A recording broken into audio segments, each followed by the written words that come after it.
امام طحاوی رحمۃ اللہ علیہ کا حنفی فقہ میں بڑا بلند مقام ہے، اور حقیقت یہ ہے کہ اپنی صدی کے مجدد تھے رحمہ اللہ،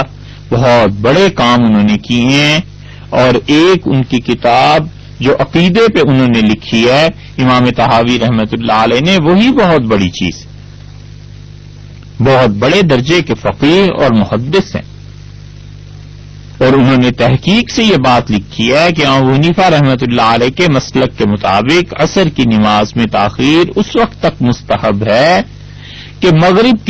کے عصر کی نماز کے بعد 6 میل کا سفر غروب سے پہلے طے کیا جا سکے۔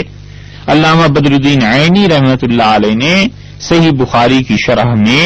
عمدۃ القاری میں بھی یہی تحقیق ارشاد فرمائی، اور شامی نے بھی اسی کو اختیار کیا۔ تو 6 میل کا سفر آپ سوچ لیجئے کہ اگر 15 منٹ میں 1 میل اوسطاً عام طور پہ آدمی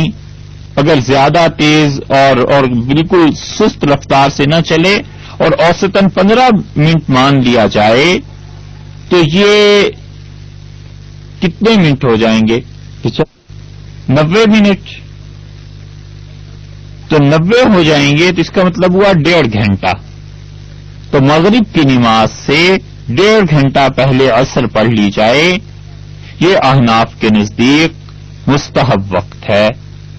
اور مستحب وقت کے بعد اس عصر کی نماز کا ایک وقت مکروہ شروع ہوتا ہے، اور مکروہ وقت